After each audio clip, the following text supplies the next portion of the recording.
Graça e paz. Mais uma vez aqui, Raíssa, Adriano. trazendo um vídeo do Submersos para vocês, Submersos na Palavra. Nossa expectativa é que essa palavra entre no teu coração. No final da nossa série 2, se você não assistiu, dá uma pesquisada em algum canto, vai estar em algum lugar. E aí você assiste, com certeza vai ser muito bom e produtivo para você, tá? Para você. Então não tô falando isso para mim não, é para você. E vou dar a porta-voz agora para Adriano, que começou trazendo a ideia da morte na panela. Eu quero entender melhor a tua visão em cima disso, antes da gente entrar nesse tema de hoje. A gente não entrou muito, né? Mas quando a gente fala sobre a idolatria, sobre necessidade, né, do que ficou muito bem esclarecido, da questão do nefesh, né, da fome, da gente ser alma que a todo momento a gente está com fome, a gente está com sede, a gente é desejoso, né, no caso. Esse texto da morte da panela fala também da necessidade momentânea daquela situação, né, onde os filhos dos profetas se reúnem depois de uma aula, e ali a fome bate no estômago de todos. Um decide se levantar e fala assim: vamos fazer algo para a gente comer, vamos preparar um guisado. Esse mesmo que propõe a ideia se levanta, sai, começa a procurar, e aí a palavra vai dizer que ele acha uma espécie de frutos que se pareciam com pepinos. E aí ele pensou... Tinha aparência de bem. Sim. Aí o que ele pensou? Vou pegar isso aqui, vou fazer uma sopa, um guisado e vai estar tudo certo. Vou colocar farinha e todo mundo vai comer. Tinha aparência de pepino, mas não era pepino, eram venenos, né? Ele prepara, faz todo aquele trabalho e tal, até que alguém grita e diz: ai meu Deus, a morte na panela. E aí vão chamar quem? Vão chamar o profeta. Ele vai lá, pede uma farinha, me dá a farinha aqui. Aí ele pega, coloca na panela, e aí ele vai dizer assim: a morte da panela foi tirada, podem comer. E aí todo mundo come. É até irônico, né, que ele não retira o veneno, porque até então o que ele cozinhou ali foi E veneno. não ia dar para tirar, né? Não ia dar para tirar. Mas ele transforma aquele veneno em alimento que pudesse alimentar aqueles profetas daquela escola. O que pega é que quando a gente está falando da nossa necessidade, da nossa fome, há um perigo da gente confundir aquilo que pode saciar no momento a nossa fome e a nossa sede com aquilo que pode também nos matar. Esse é um dos perigos da gente, depois que a gente entendeu, ficou bem claro. O que são os ídolos, né? O que são os ídolos, e que a gente necessita, a gente tem uma necessidade, a gente tem uma fome, um desejo, um apetite, né, por coisas ou por alguém. Quando a gente coloca o veneno no lugar do alimento, sem a gente perceber, é a mesma coisa que a gente faz com os ídolos. Colocar algo no lugar do Senhor é algo que lá na frente a gente, sem perceber, leva à morte. E é exatamente isso. E eu acho interessante, Raíssa, aproveitando o gancho, que, como eu falei aqui no começo, ele não tira o veneno, ele transforma aquilo que seria para matar em dar vida. Às vezes, o que o Senhor quer fazer na nossa vida é justamente isso. Pegar o que já está dentro de nós, que muitas das vezes alguém poderia olhar do lado de fora na nossa ótica, né, externa, e falar: rapaz, eu acho que esse rapaz vai morrer disso. Mas fazer disso um testemunho para nos dar vida. E até poderia ter morrido, sim. Sim, poderia, se não tivesse uma intervenção do profeta. Mas transformar nisso num testemunho, dar vida para a gente e dar vida para quem também precisa. Eu acho isso muito interessante. Sabe o que é legal que eu penso agora? Ah, ela apareceu maravilhosa, borboletinha azul. Tava torcendo pra ela passar aqui no fundo, que ela já tinha rodado várias vezes. Sabe o que eu acho interessante? É que de todas as coisas que ele poderia ter colocado na panela, ele colocou farinha. Sim. E é da farinha, ou melhor, é da farinha que vem o pão. Sim. E o pão é o corpo de Cristo. Sim. Lógico, né? Uma pequena analogia que a gente tá fazendo aqui, mas assim que você falou da farinha, eu nunca tinha lido esse texto com essa ideia. E realmente, o pão ele é feito de farinha. Então, assim, uma vez colocando o pão ali, nós cremos que recebendo Cristo como nosso Salvador, aquele que entregou seu corpo na cruz para morrer pelos nossos pecados, a gente recebe, nós somos salvos. Tudo aquilo que estava em nós para trazer morte, não é que isso vai trazer vida no sentido de que ainda é algo ruim, prejudicial. Mas Cristo entrando, ele modifica o que já existe para servir a outros verdadeiramente como um alimento que faça sentido. A ideia que a gente traz aqui para poder fechar esses dois primeiros vídeos, a gente entende que nós, como seres humanos, temos uma necessidade. 100%, qualquer ser humano é feito de fome. Inevitável. É feito de uma alma que deseja por algo, mas quem delibera... somos nós. Somos nós, mais especificamente, nosso coração. Sim. O que é deliberar? Eu até joguei no dicionário, porque no livro ele fala, usa a palavra deliberar, mas poxa, por que não decidir, né? Porque na verdade a deliberação ela é feita depois de muita ponderação. Então quando você delibera algo, é quando você já pesquisou, já procurou saber sobre outras coisas, e você decide e opta por um determinado caminho, por um determinado comportamento. Então, basicamente, funciona da seguinte forma: a nossa alma tem uma fome e tem uma sede. Sim.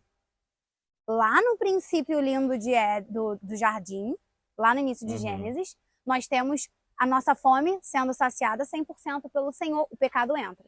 O pecado entrando no capítulo 3, de Gênesis capítulo 3 até Gênesis capítulo 20, o pecado ele reina, até Cristo derrotar a serpente no capítulo 20, para no 21 de Apocalipse, novos céus e novas terras, né? Então, assim, uma vez que a gente pega isso do início, lá no princípio, Deus ele nos faz de fome, porque ele é o nosso alimento. Sim. É ele que vai nos suprir. O problema é que o pecado desvia o foco, ou seja, desvia o que nós estamos usando para nos alimentar. Até porque o significado de pecado é errar o alvo, né? Então exatamente. É colocar um novo exatamente. Alvo. E aí entra agora o nosso tópico final, que é a nossa responsabilidade, e eu trouxe um ponto aqui fundamental para a galera, para você também. Isso daqui talvez você já tenha até pego, mas eu nem lembro se eu passei isso para você. Que é o seguinte: as decisões que nós tomamos, elas refletem o nosso coração. Isso já é óbvio, Provérbios fala. Não é? De muito pensar, numa hora a nossa ação ela vai ter algum resultado. Sim. Agora, quando ele fala que as decisões que nós tomamos refletem o nosso coração, ele traz o coração como centro do nosso raciocínio, do nosso pensamento, das nossas emoções, das nossas vontades e, por fim, das nossas decisões. Uma vez tendo sentido, uma vez tendo tido aquela emoção sendo consolidada, eu direciono o foco das minhas ações para algo, alguma coisa ou alguém. E muitas das vezes não é o Senhor. E aí entra o peso de responsabilidade que nós como cristãos carregamos, que é o que desde o início é impressionante. Desde Adão e Eva é o problema da humanidade. Qual que é o problema da humanidade? Desobediência. Não é à toa que Deus ele traz uma ordem expressa para que o povo o adorasse e ele começa a adorar ídolos. E aí qual é a consequência? Quando a gente começa a decidir de forma diferente, a gente tem uma consequência. Quais consequências seriam essas? Aí você fala no contexto bíblico? Lógico, né? Só que dentro do que diz respeito de tudo, né? Porque certamente a desobediência ela tem sempre as suas consequências. Sim, mas o que você destacaria? Então, eu destacaria dentro dessa questão da idolatria, eu tenho dois.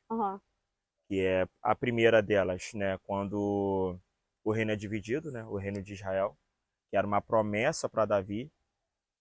Todo aquele cenário, todo aquele país, né, vamos dizer assim, foi entregue a Davi, mas por conta da idolatria que adentra dentro do reino, o reino é dividido, né? Algo que era para ser único se torna dois. Deus divide, uma parte fica com Jeroboão. Judá e Israel, né? Depois, lá na Judá frente. e Israel. E em contrapartida também sucedendo esse erro, quando alguns reis vão fazer aquilo que era mal, né, perante aos olhos do Senhor, consequência também da idolatria vai ser também o cativeiro babilônico, que é quando todo aquele povo vai ser deportado lá para a Babilônia, vai ser afastado, o templo vai ser destruído.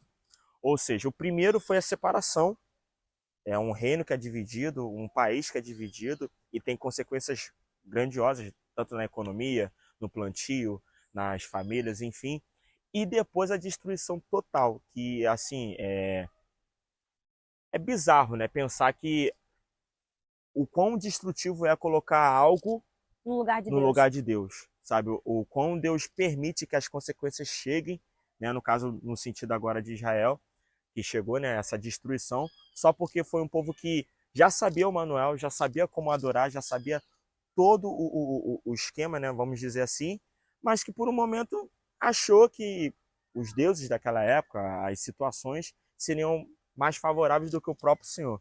E aí a consequência disso foi a destruição.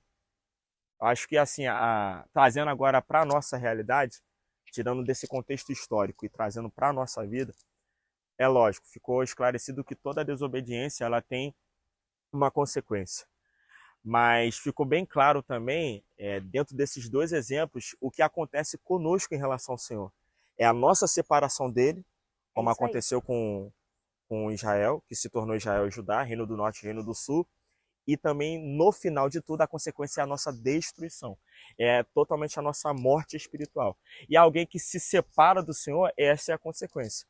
Porque se a nossa vida, a nossa essência, a nossa fome está nele, o que acontece a alguém com muita fome? Vai escolher qualquer coisa e vai acabar comendo aquilo que não deve. Entende? Eu acredito que a consequência final é essa. A nossa morte, a nossa destruição. Eu vejo que, assim, temos muitos problemas na nossa geração. Uhum. Mas é interessante porque todos os problemas, por mais que eu corra... Poxa, eu estava até falando esses dias. Falei, caramba, é impressionante. Por mais que Deus ele me traga outras palavras, outros textos, tudo me remete a obedecer ou desobedecer. E a obediência, ela é uma escolha que as pessoas elas precisam se comprometer consigo mesmas em fazer. Ah, não, porque é o Espírito Santo que vai me dar a capacidade para obedecer. Certamente ele está em todo momento conosco. Sim. Mas é nossa responsabilidade e obrigação escolher se nós vamos ou não seguir o que está na palavra. Aí a gente traz o exemplo de Caim. Exatamente. Gênesis capítulo 4, versículo 7. Caim, ele oferece um sacrifício que Deus ele não aceita. Ele não sabia, era o primeiro sacrifício dele. Bastava ouvir aquilo que Deus ele queria para ajustar. Sim. Mas ele fica com o rosto transtornado. A ponto de odiar o fato de Abel ter tido a oferta dele aceita. E aí Deus ele se apresenta diante de Caim. Né? Por que você está chateado? Não é certo que se você fizer o bem, você vai ser aceito? Sim.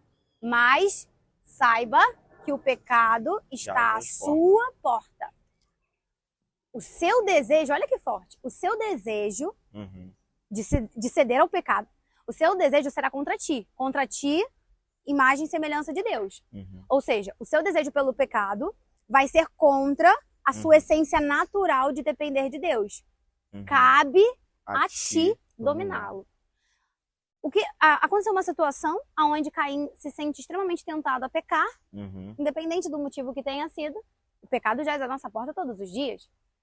E Deus, ele claramente fala para caramba, porque Deus ele tem o cuidado e o amor de sinalizá-lo. Por que você está assim?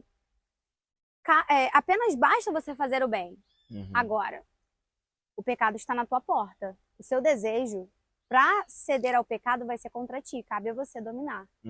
Caim não domina o pecado dele. Ele não domina o desejo dele. Sim. Então percebe que o homem ele é um ser desejante, porque ele foi criado para desejar. Agora, o que ele vai desejar e qual vai ser a ação desse desejo, já que as nossas ações refletem as decisões que tomamos, aí depende de cada um. Então nós vemos, muitas das vezes, homens e mulheres no meio da igreja, onde não querem pagar não vou nem pagar o preço, nem gosto muito de usar essa expressão, mas não querem ter o prazer de obedecer. Entende? Então, ou eles acabam obedecendo pelo medo do castigo, ou eles simplesmente... Que é errado, né?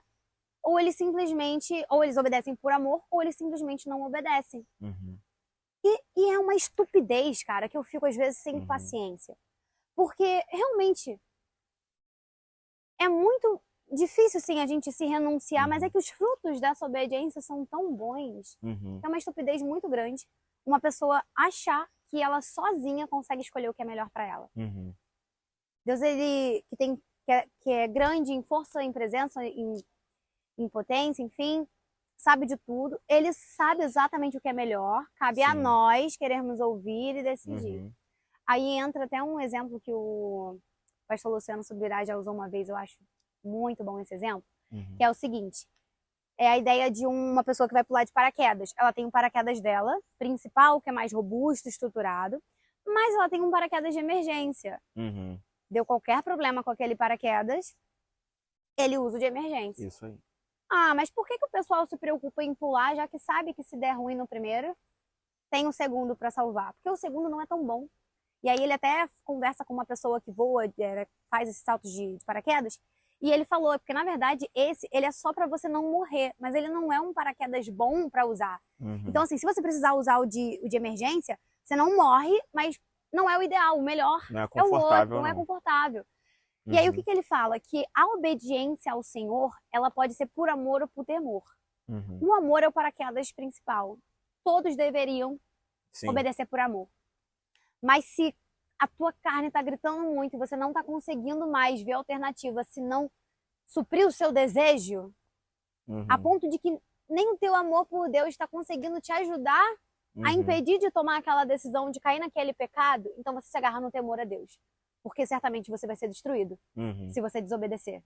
Porque a desobediência, ela tem as suas consequências, não só de divisão e separação, ou melhor, não só de divisão, mas de separação também. E uma vez longe de Deus, estamos longe da graça. Uma vez longe da graça, somos os mais infelizes, porque nada mais nos resta, né?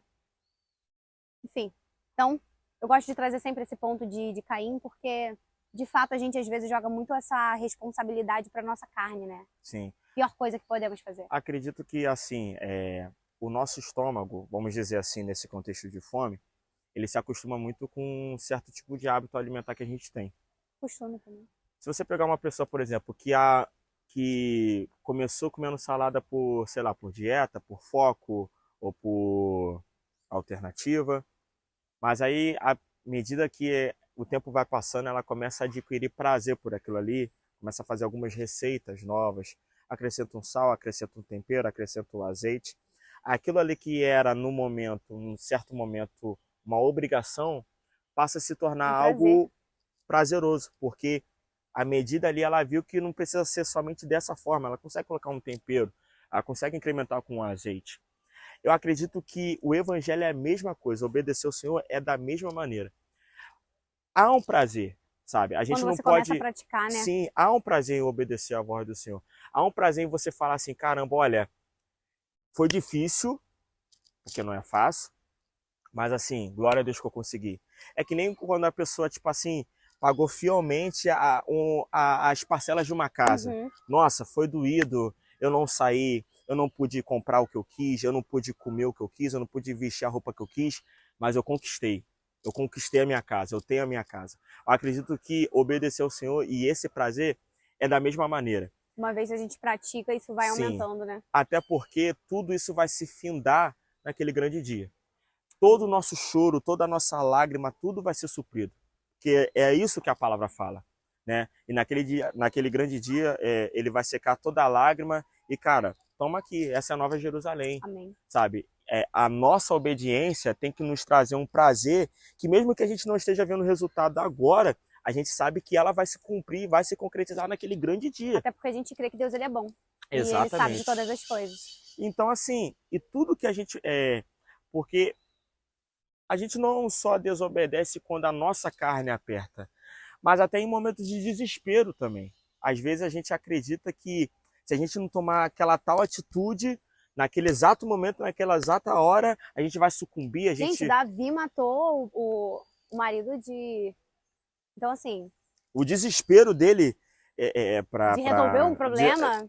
Caramba, eu engravidei, a mulher do meu próximo trair. Eu vou matar o cara. Não, ele não... Vamos sentar, vamos conversar, olha só. Não, mata ele. Então, assim... cega, gente, o pecado nos cega. Exatamente, sabe? Então, assim, a vontade do Senhor ela é boa, perfeita e agradável. Amém. A palavra do Senhor é bem esclarecida sobre isso.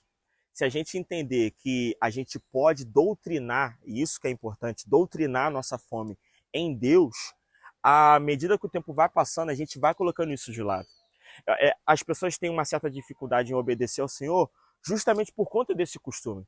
Gente que às vezes até dentro da nossa igreja, às vezes, até dentro do contexto cristão, apresenta, né, uma vida de que obedece, mas não obedece de fato inteiramente. E é difícil justamente para essas pessoas, por quê? Porque nunca esteve 100% entregue àquela obediência ali. Que parece que não rompe nem no rompe. Senhor, nem em área nenhuma da vida dela. No ministério, na família, nas finanças. Nada rompe, porque nunca teve totalidade naquilo ali. Então, por isso que é difícil. Então, às vezes as pessoas fazem umas perguntas para mim mirabolantes. Nossa, deve ser muito fácil ser crente. Cara, não é. Mas aí que tá, você que tem que escolher o seu difícil. É verdade. Eu tava vendo um vídeo uma vez, o cara falando assim, olha, é difícil para um cara que pesa 150 quilos? É. Mas é difícil também se manter nos 50 quilos? Também é. Você que tem que escolher o seu difícil. Mas escolher o difícil que traz vida para você. Sim. Que traz retorno para você. Entende? Amém. Então, estamos encerrados por hoje. Só isso? Só isso. Só tudo isso, depois de vários avisos aqui. Ah, você não vê não, sério? Cara, eu ignoro essa voz do além, porque quando eu olho assim pra você... Não tá sensível, não? A voz do além, sabe? Só você que tá escutando então, aí. Vamos agora aos pontos finais. Deixa seu comentário aqui, isso é importante, não pra gente, mas para que a gente entenda verdadeiramente que você está sendo abençoado. Coloca sugestões. Não é pelo meu bem, não é pelo bem do Adriano, é pelo seu bem. É pelo seu bem. Dúvidas. Coloca sugestões, que eu creio que o Senhor ele vai trazer inspirações. Então deixe seu like. Por favor. Se inscreva no canal. Como é que é? No canal. Compartilhe. Tá? Compartilha. Veja alguns vídeos aqui antigos. E que Deus te abençoe. Nos vemos no próximo Submersos na Palavra. Em nome de Jesus.